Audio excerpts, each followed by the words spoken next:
and certified. Guys, this is going to talk about all fire escapes in the U.S. You guys remember the Rhode Island fire that killed 100 people that, dancing in a nightclub? Right after that, that happened in about 2003. It was over 100 people died in a nightclub. They wanted to do more fire protection and talk about fire escapes. So this Channel 7 news reporter said, hey, I want to do a story on fire escapes. I mentioned to her in the Northeast that 75+% of everything I look at fails. Of that, 50% has life safety concerns. She goes, I don't believe you. So she wanted to do a 1-minute piece. She ended up doing a 5-minute piece.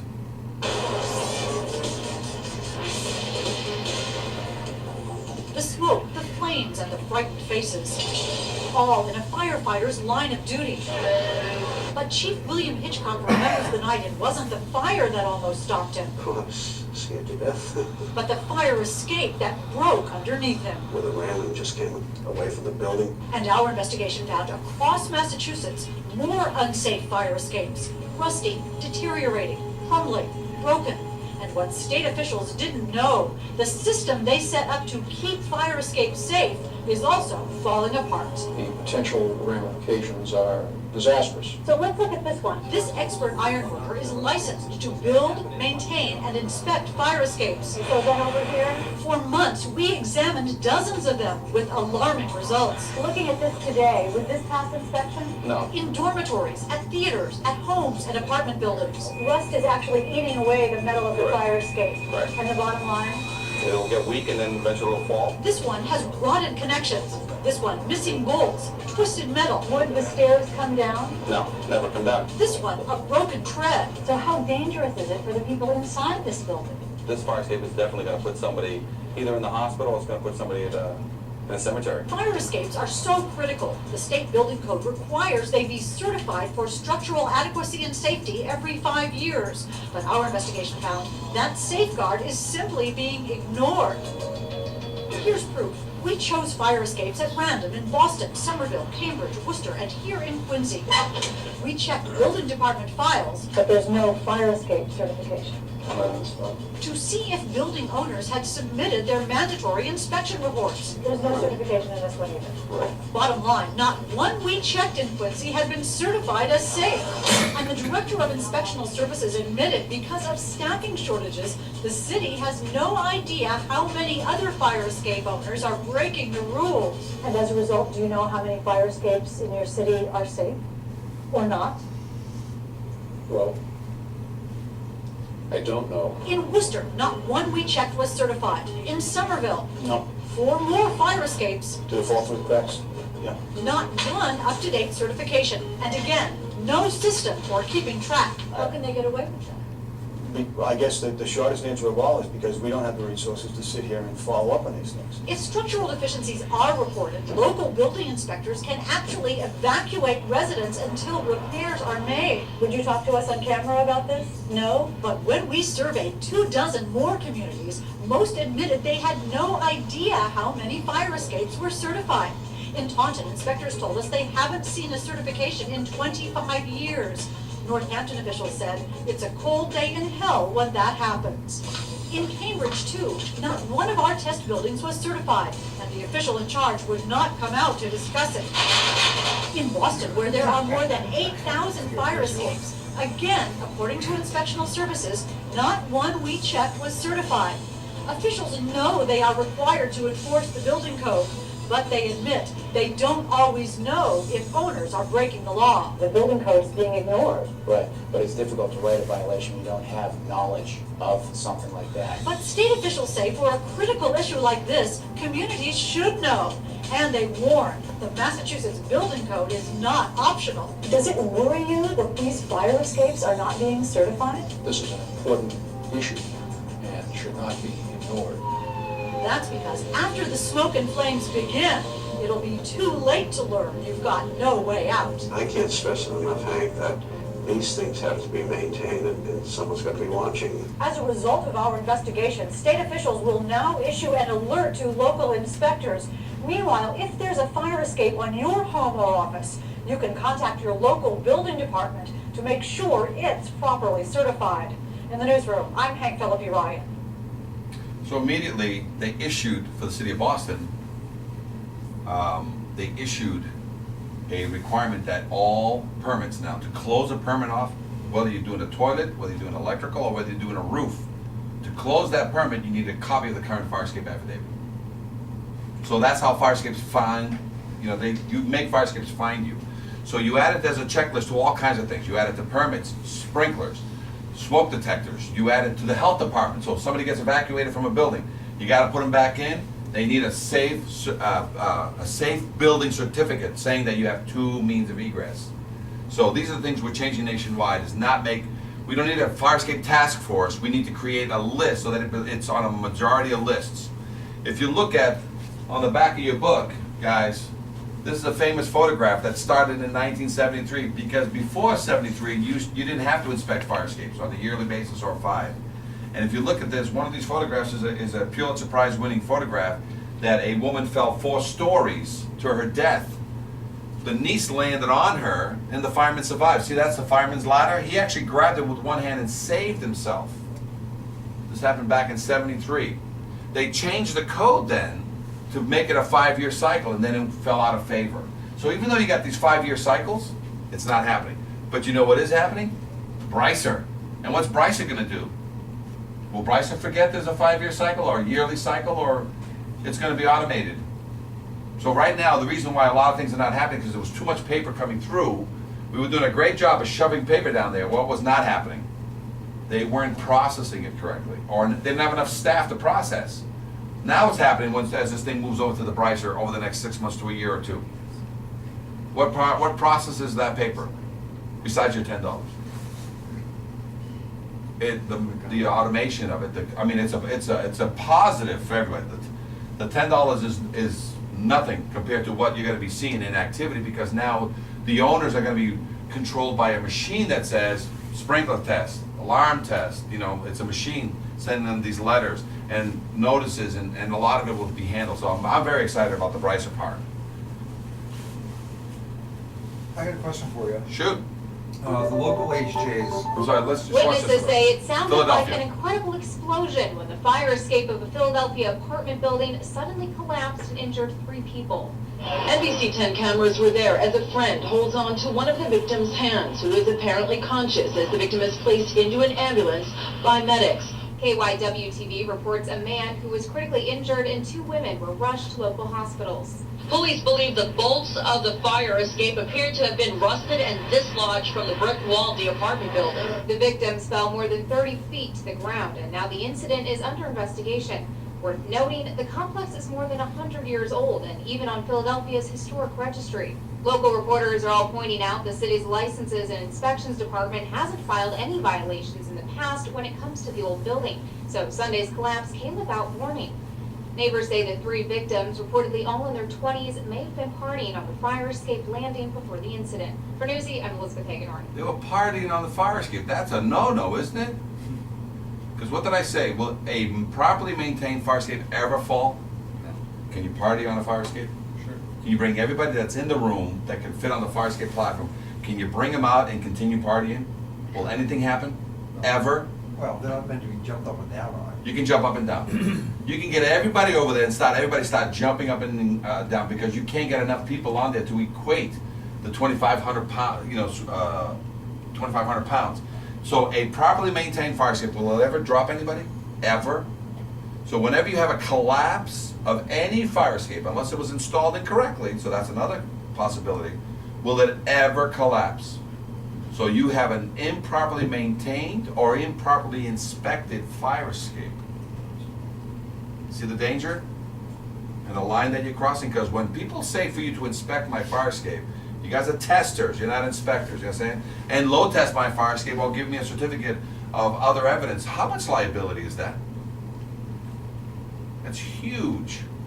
Because somebody's gonna say, well, a properly maintained fire escape will never fall. So there's a huge liability associated with assuring the people that either through load testing or other evidence of strength that fire escape will never hurt any of its tenants, never hurt any of the firemen. But Reg 4 only gives you the ability to give an opinion or an inspection of all the components, treads, supports, brackets, rails, systems, and then you have to test and operate the final piece to the ground. Correct? So that's the fine line. So somebody had a question. What was? Yeah, you know, we're basically all testers here. Have you seen any of the local AHJs, Pasadena, Santa Monica, other AHJs that have fire escapes? Any movement towards wanting to do load testing on the fire escapes? Yes, the key that has changed everything nationwide, and again, believe it or not, bigger cities tend to be the last because they're going to have the most impact, the most effect financially on a lot of people. But basically, in the grassroots level, nationwide, it's always been the smaller cities saying this. So the authority having jurisdiction shall accept by load test. So what do they want to follow? Load test. And they say, when's the last time you did a load test? And they all say, never. And they all have buildings in the older cities that are 50, 75, 100 years. So that, do they want, to the best of my information, knowledge, belief, or do they want load test? They want load test. Very expensive, right?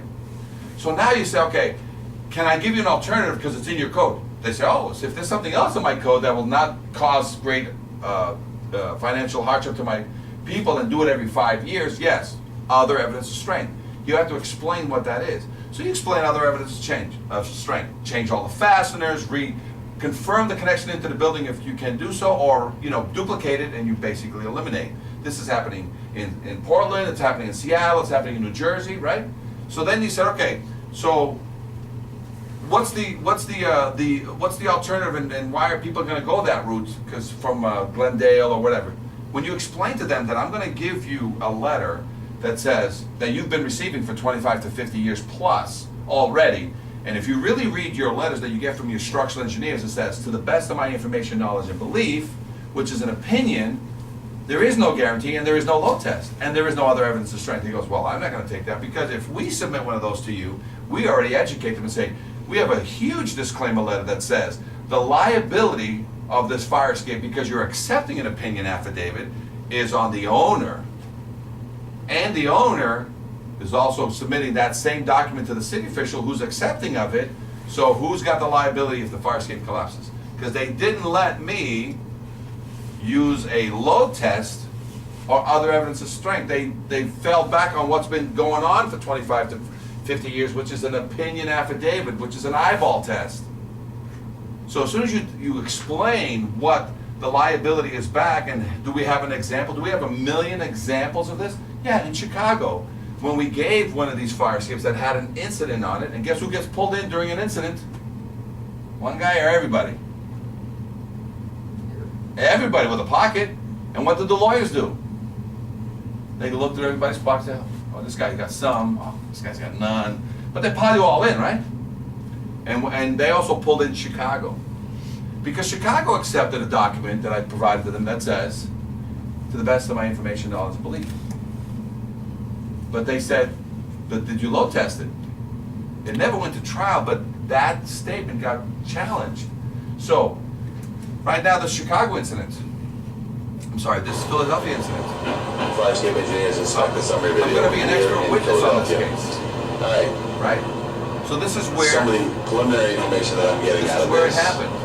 is that in the fire this piece escape. here, which this is the back, used to be up against the building. These two brackets here used to be going to that fifth floor up there where you. Right, so I have to keep it short because again, I happen to be in that area.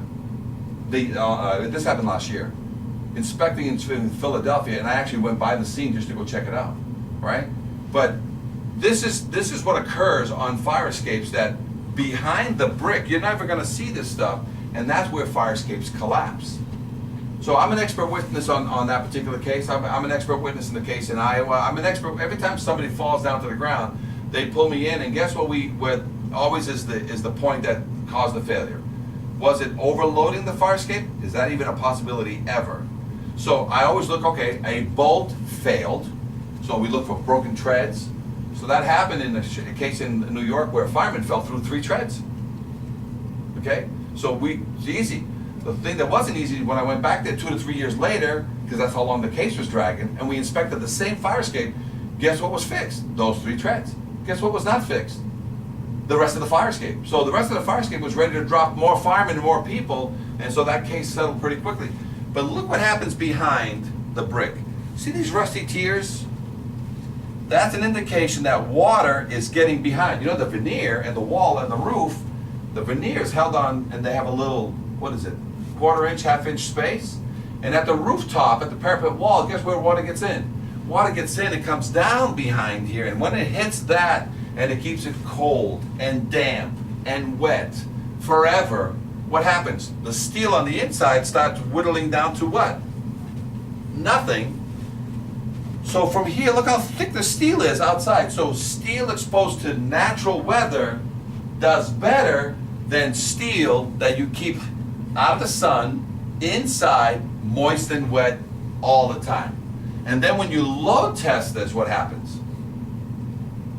This fire escape going to stay up or going to hit the ground? So I have to keep an eye out sometimes to see if I see indicators that the fire escape is ready to, because I don't want to load, you can't load test anything that is going to fail. So you have to look for these signs, but a lot of times you let sleeping, we call it let sleeping dogs lie, because this usually has other issues.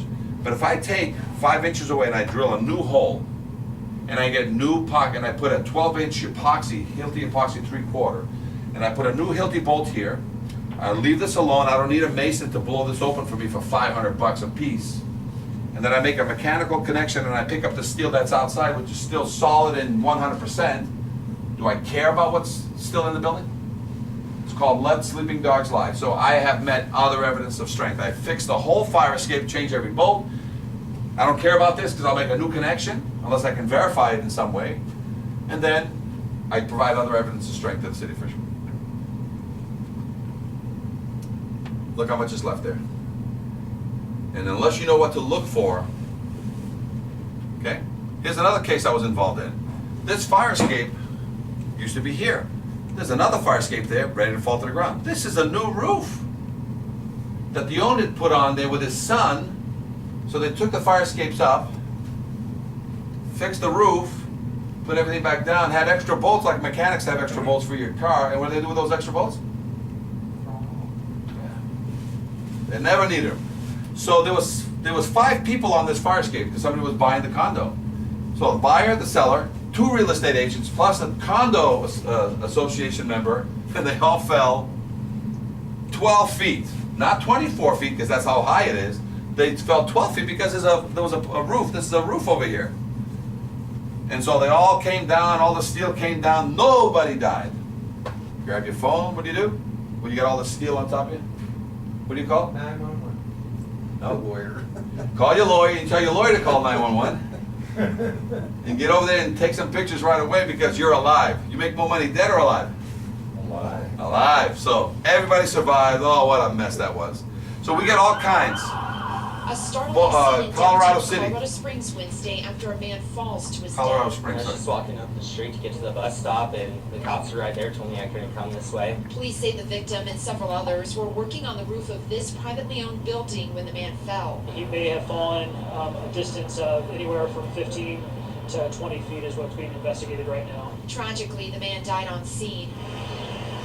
It's believed he fell from the fire escape and not the roof or a window, although how it happened is still unknown. That's what's being investigated right now to determine the actual cause of the accident itself. Right now, police say the death is not criminal and is being called an industrial accident. There were several witnesses, individuals who were working with the deceased party, and so we've interviewed them as witnesses in this investigation. It's really sad.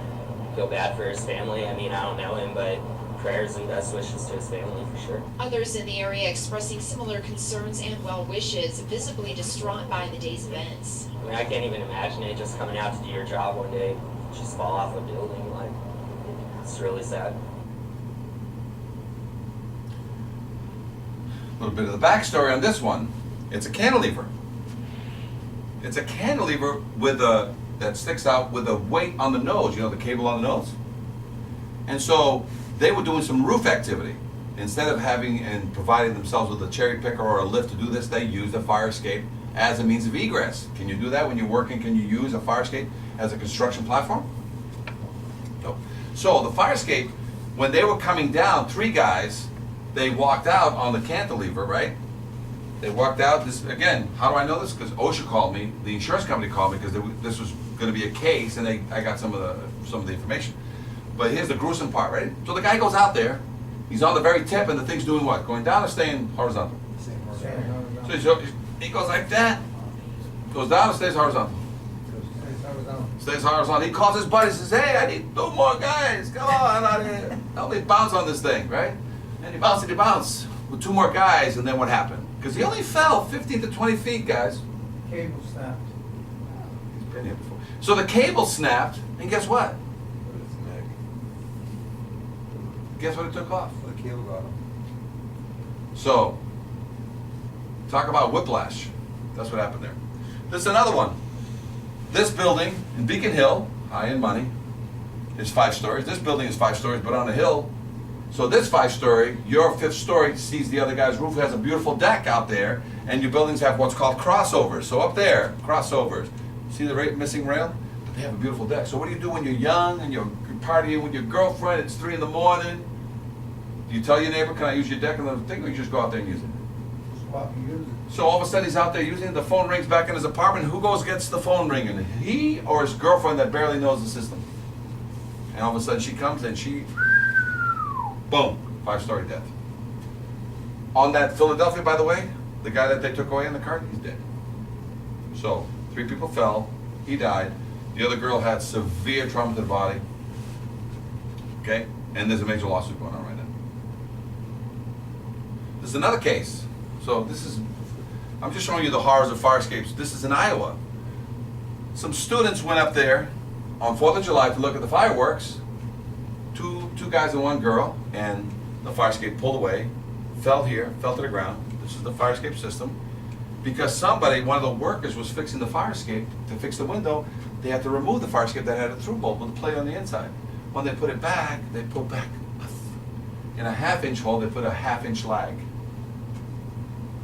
So all of a sudden, when 3 people were up there, what happened to the whole fire escape system? It fell.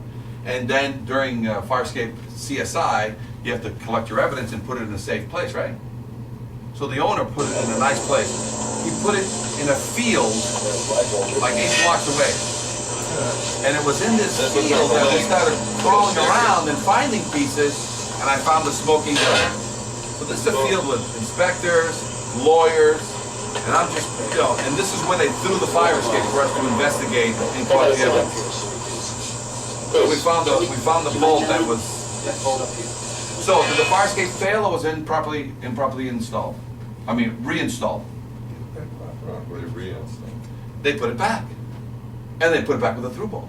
They were so fearful they actually put a post in it too, onto the rooftop, with a sleeper or onto the shingles, a metal pole, right onto the roof shingles. This corner over here had a hole where it's tied into the thing. I actually was able, and then it didn't have these legs before, so they put that to the shingles, right?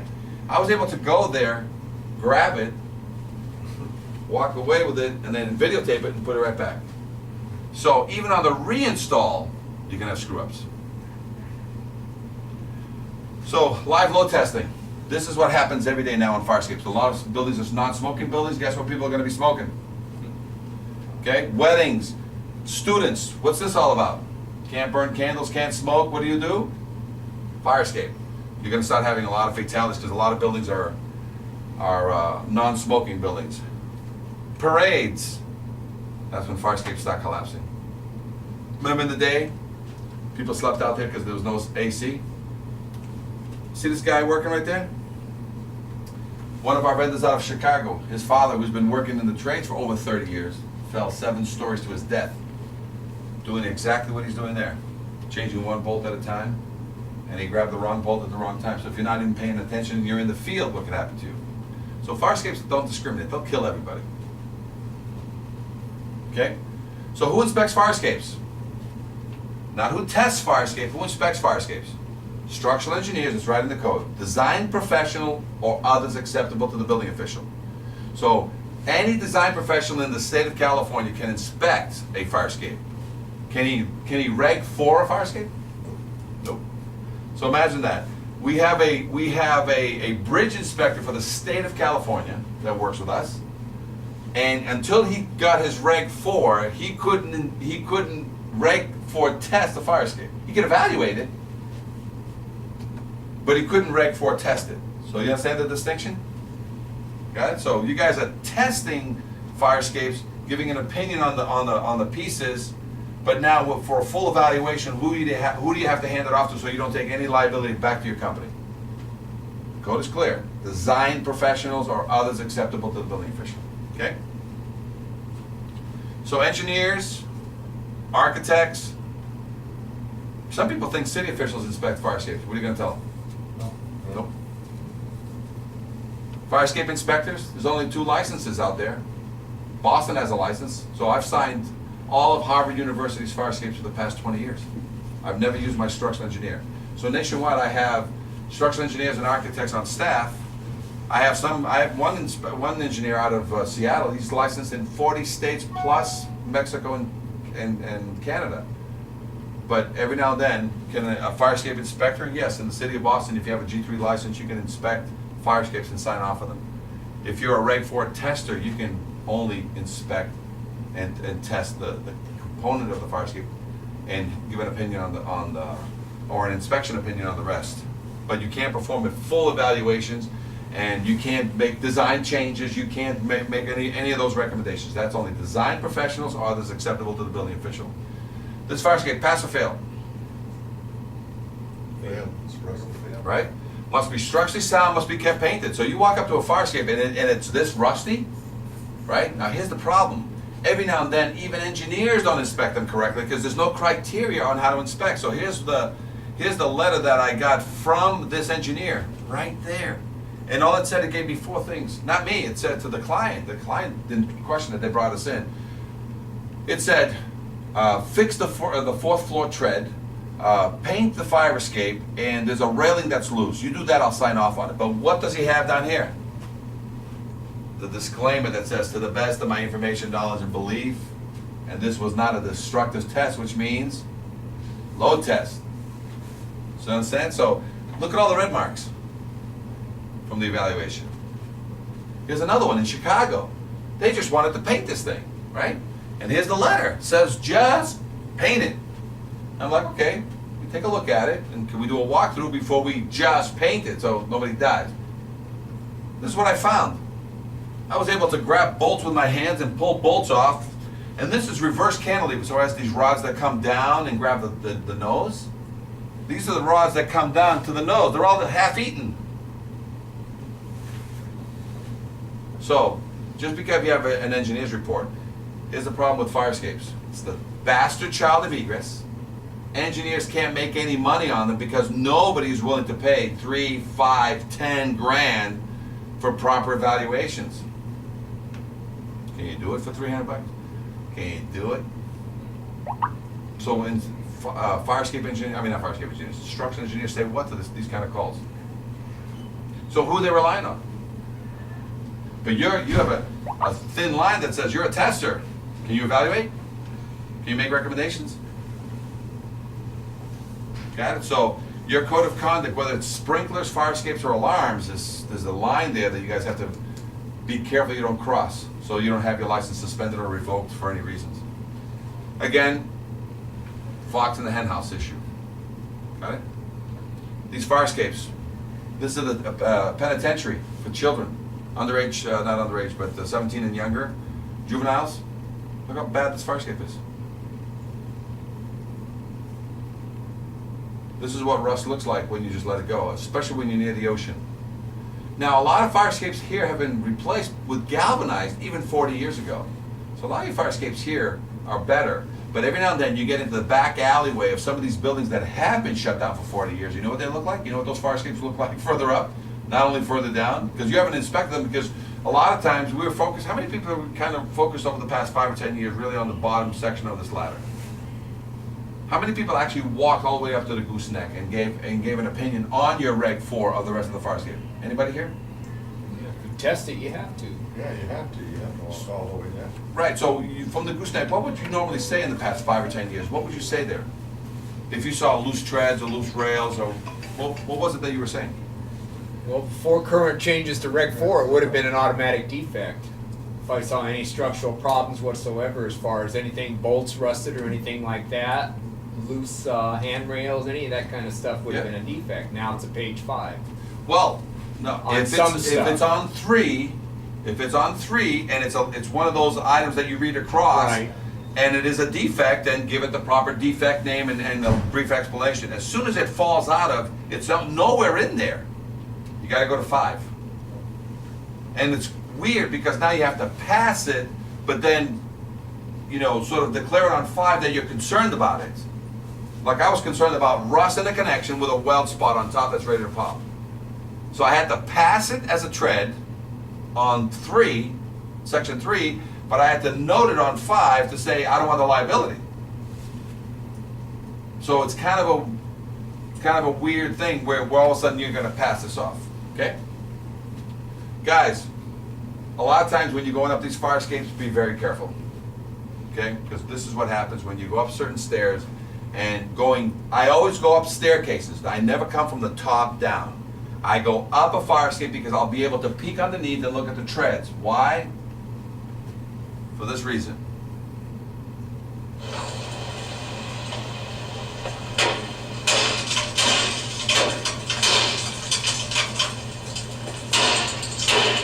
I think that's it. Nationwide, we do a hammer test. It's the ping pong test. And what I'll do now is I have my red. And that ping pong test is really for the safety of the inspector. But now, if I ping pong in LA, I'm kind of crossing a line there. So don't come down a fire escape, go up a fire escape. Okay? Because as you go up, you're going to be able to look underneath to see if you see rust jacking on any of the treads. Because if any of those give way, you want them to fall going up or going down? Going up. Because if they fall, you'll fall forward and you'll smash your chest into the stair. And you'll hold on and you're not going to fall through. If you come down, can you see underneath your treads? And if that tread gives way and your body momentum is forward, guess where you're heading? Face first, teeth first. Down. So never inspect the fire escape top down. Always go up so you can get a visual. If you're going up and you have a tread that's a problem, what do you need to do to it? Or a rail. You guys got to carry that little, you know, that tape that engineers use, pink or red or orange, or a spray marker. I would spray mark. So when I come down, what am I looking for? Got it? So believe me, when you fall down a set of fire escapes and you lose your 2 front teeth, you're not getting them back. And if your leg goes through the tread and you still have forward momentum, I'm going to snap my knee in which direction? The right way or the wrong way? Will I ever run and play football ever again? Nope. Got it? That's a life-changing injury because you just snapped your knee because of your body weight in the wrong direction. So always walk up a fire escape, always check underneath. Anything you have, you got to identify with some sort of tape so that as you walk back down, because you just went up, and a lot of times you're not getting out that way. A lot of times, you know, you have to come right back down. So on the way down, that's what you need to identify, okay? Because this is what happens on treads. Even fire towers, guys. This is a fire tower inspection that I did. And guess what I did? These were all up in the air the day I inspected. As soon as I did my hammer test, guess what happened to all these treads? That firemen used every day to train on. These are fire towers for firemen only. Rust, 1/4 inch, 1/2 inch. Truck smashes. Get these all the time. Rip the pins right out.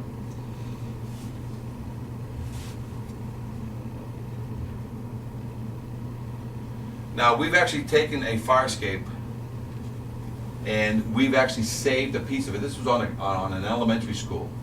So I was actually able to keep a small portion of the fire escape. And we use that as show and tell. I didn't bring it here, but we have classes that are usually 50, 100, 200 people in the class.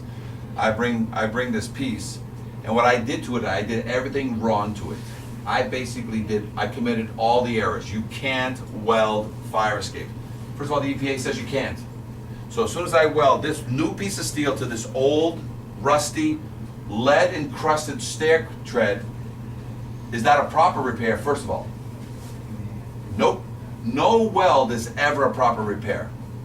Because what's going to happen is bolts stretch over time. So a bolt will scream for 10 to 15 years before it gives way and hurts somebody. But a weld, A weld can't go anywhere. As soon as you grow a weld, a 16th or an 8th, any welders here?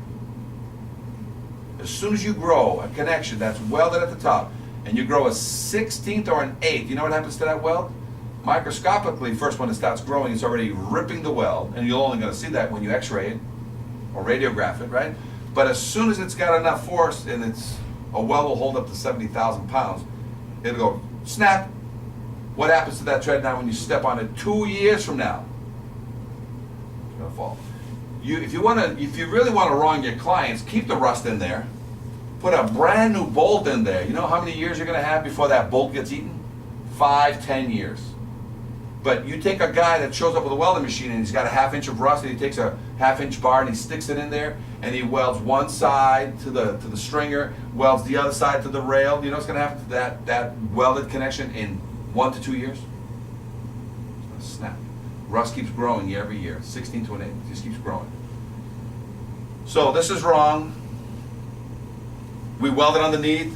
So a lot of guys will come in and just weld the nose, right? So I did everything wrong, you know. Here's a fire escape full of rust, and a welding guy's got to come in and just weld the nose and say, hey, it's fixed.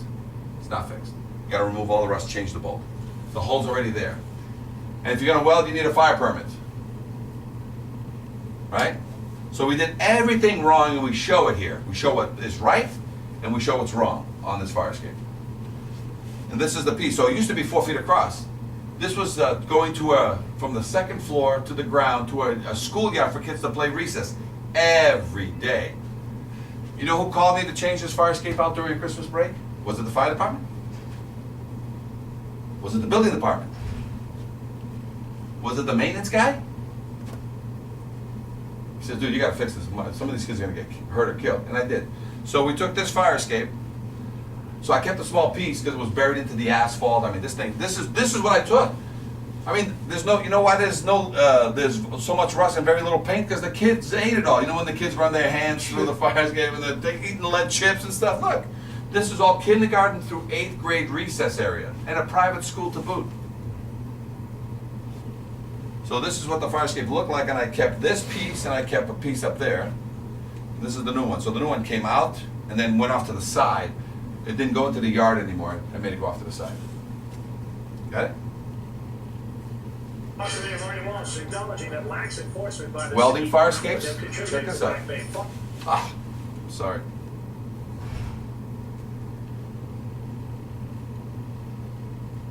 Acknowledging that lax enforcement by the city could have contributed to the Back Bay fire that claimed the lives of 2 firefighters. Welders working next door may have been working on the building's fire escape when they sparked the deadly fire.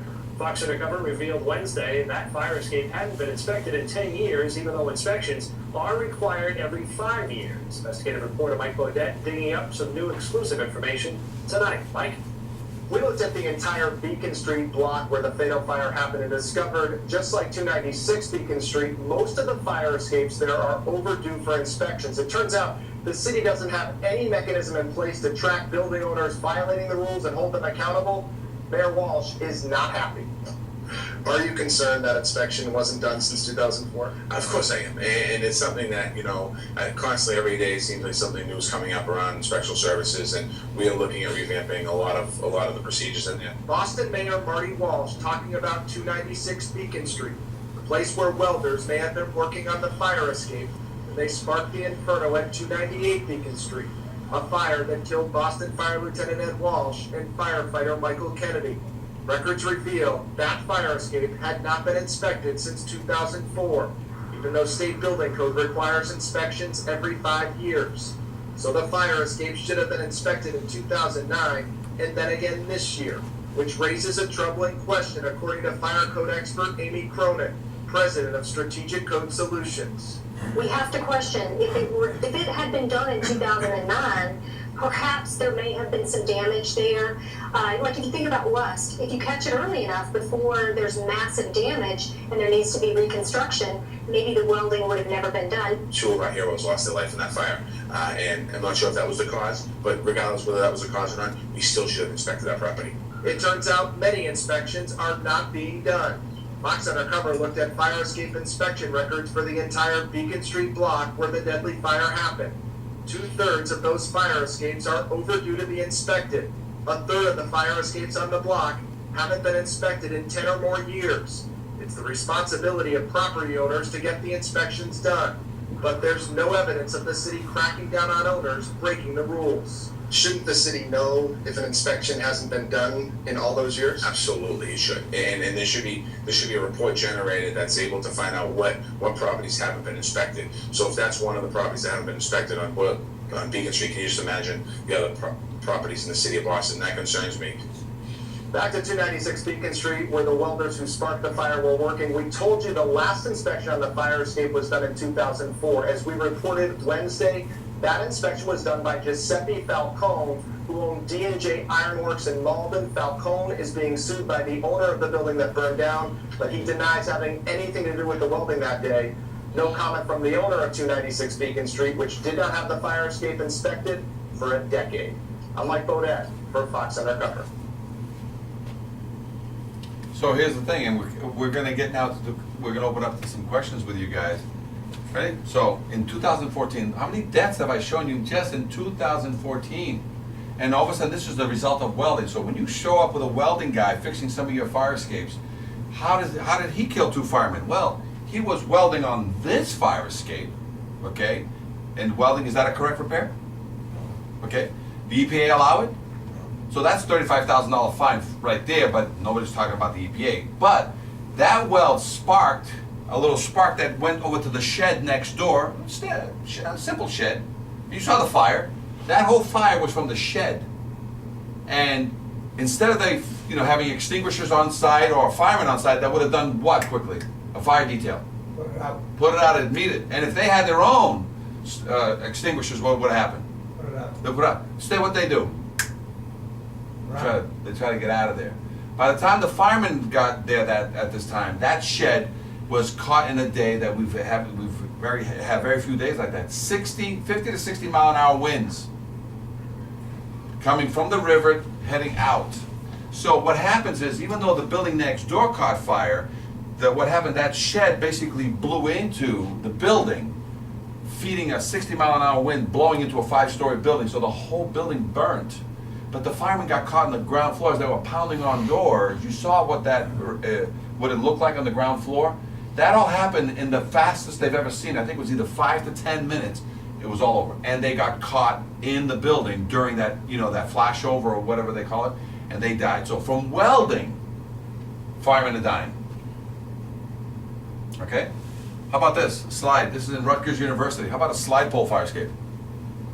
Right? This is at a building still owned by Rutgers, where you climb out and you kind of, I think I know how this works, and you go down and break your legs at the bottom. So this is the only fire escape.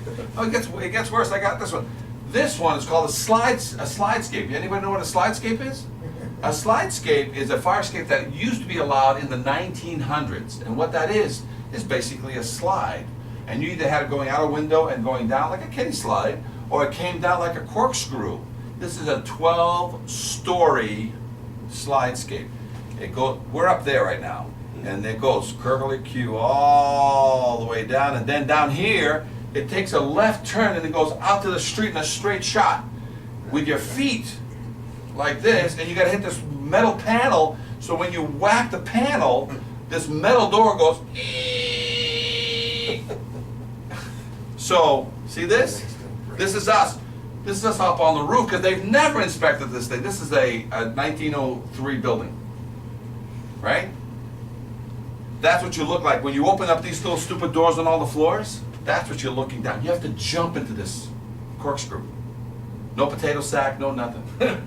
Back in the 1900s, when this building was heated by coal, the kids, as a rite of passage in the local Catholic school, that wear all the white shirts and very properly dressed, their rite of passage was breaking into this building, opening up these things and corkscrewing down.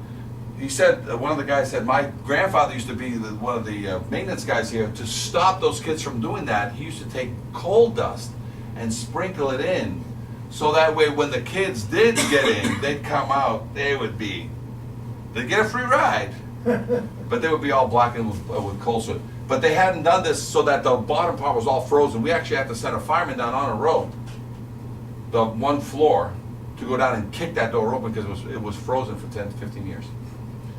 So you got all kinds, see? These have all been around, they've been eliminated as a means, okay? So you guys are sitting in a situation right now where this is what you're trying to avoid. You have plenty of buildings around here that have 20, 30, 50 apartments, and the only way out, guys, is a fire escape. And you know what? This is a picture of the scene. That's an 8-year-old child trying to jump down 10 to 12 feet. So who teaches their kids to go down a fire escape, first of all? And the ladder that you guys inspect is supposed to do what? Come down, right? Gotta go all But the way now down this to the child ground. is down, the mom is still up, sending the child first, and what happens? The child gonna jump? Is this child gonna jump? Look, dangling there. I mean, this child is frightened, frozen. And it's not just this one ladder. Listen to the firemen. But right now, firefighters are taking down the ladders and rolling up the hoses. But earlier in the night, when they pulled up, there were flames coming out of the side of the building. Firefighters say it was one of the scarier moments because when you pull up to a building and you see children and mothers hanging off the side of the fire escape, smoke swirling around them, they said that's scary, scary stuff. They got up there, they got the ladders up, and they said nobody got hurt. The fire escape, there was 3 or 4 people hanging off the fire escape. They couldn't get off. They were just on the fire escapes. I had people hanging in their fire escapes at the rear of the building, and on this side of the building, we had a bunch of people on that fire escape. So when there's a fire, you hang out? Is that what you do? Inside this Hang? building, our firefighters say there's good news tonight. It looks like everybody will be allowed to go back in, except the one unit where the fire was in. They said that's good luck to them tonight. I'm Bob Wilson, on the scene of Bridgeport, News 8. So what we're saying here is that your testing of these systems every year is doing what? Would that have happened here? If you've tested this fire escape ladder system every year? You know what I'm saying? So as soon as you release it, what would happen? Go down. What would that child do? Go down. What would the mother do? Go down. What would the firemen do if they needed to get into the building? They go up. So every one of those fire escapes didn't work. Everybody was hanging out. Everybody had hot dogs. There was just like, there was a huge barbecue going on. You know what I'm saying? So that's what's wrong with the system, and that's why when fire escapes collapse, and this fire escape did collapse, this is that picture. This is seconds before the entire fire escape system. So imagine being, this guy on the roof was trying to help the lady off. The woman and a niece, that's an 8-year-old niece. And the fireman's going, hey, bring the ladder over. I'm going to put him on the ladder. And then at the last split second, collapse. Got it? So this is our main concern about a lot of these fire escapes. It's going to be what's inside the wall, the connections in the building. You know what I'm saying? You guys have to understand that some of these things is what's going to, as they say, may have an issue as you inspect the fire escape walking up and down. Be careful that some of these fire escapes have all these hidden dangers. So you have to know your stuff. This is us drilling a hole over here, and another building that we did here, a load test. And this is us doing a hole right next to it, or verifying that the connection is in good order. So this is the verification process, right? As opposed to taking that same 3/4 hole and put it 5 inches away, make a mechanical clip. Do I have to do any of this verification anymore? No. Got it? So the science is very simple, okay? So let me put this into a moment here where you guys can sort of see just what's out there, the kind of clips and the through bolts that are out there, right? And this is us load testing in LA. They took all the stairs out of this, and we load tested this using 3,000 pounds, using cables. We did the Bob Hope, we load tested it. Because did they want an opinion or a load test? Right? So here we are using the back of a truck, so you can use bags, weights, or anything that's a weight. And with our load cell that goes onto a digital, it tells us how many pounds we're lifting. So you do a calculation. So if it's 4 by 8, it's 32 square feet. 32 square feet times 100, you need to put 3,200 pounds of sand, water, or cable systems exerting a force for a period of an hour. You take measurements before, during, and after. You load test it with 40% of the load, measure before, during, and after, watch it for a little while, then you proceed to 100% of the load. Complicated. Yes? How about railings, load testing railings? Yeah, the lateral load test, 200 pounds. So at any point of a railing, it's supposed to take, you can exert 200 pounds in any direction. So yes, it's a load test this way, but it's a lateral load test that way. Here's a load test that we did in Boston using sandbags. Ready? So this is a 2.5-story residence, so that the attic space is where the fire escape comes from, right? As you can see, 50-pound sandbags, 7 men, right? And guess what you do with all the bags? You put them on. Guess what you do also with the bags? You carry So now we're loading onto a stair, and we're doing a concentrated load of every other tread, 200 pounds. Does a stair tread carry bags very Hey, well? Tom, he's about started. You want to You have to tie it down because they fall. Oh my God, it's a crazy. And we just finished load testing everything up above, so what do you do with the sandbags? Just and that's keep a doing fire it. escape that we have confidence in. Imagine we have to use a cherry picker where you have to take these sandbags from a cherry picker and start loading these things. It becomes a, you know, what straw is going to break the camel's back, you don't know. So very dangerous to load test. Got it? Fire escapes could be missing parts. This is that case where we had the fireman, you know, that fell through the treads. He fell through 3 treads over here. Fell down, came back up, saved the woman on the top floor. But then he was like 27 years old. He busted up his vertebrae, but because he was running on adrenaline, it wasn't until after. Okay? So let me, as they say, stop concluding this so that we're talking about now that you've got an experience of what's going on with fire escapes out there. We have to do we have to do some information for them showing how rust grows. So as from a metallurgist, not from me, it takes 25 years to grow a 1/4 inch of rust in a connection, left unchecked. So if you see a 1/2 inch of rust, you can assume about 50 years that rust has been growing. And it'll grow faster on one side of the building than the other side because of sun, weather, okay? But on average, so this is what was proved. So when we went there to inspect the fire escape, treads were falling. Before I can get to the inspection, other treads were falling. So we were able to prove on this case, and the case settled out of court, that there was negligence on the part of the owner. Okay? So let me start wrapping it up and putting this on to questions with you guys. Okay? Because now you're going to see all the components are all the same. This is part of the book. Let's start opening it up to questions. If you go online, you have National Fire Escape Association. So if you go on YouTube and you type in Fire Escape Seminar, we have 200 seminars online, free.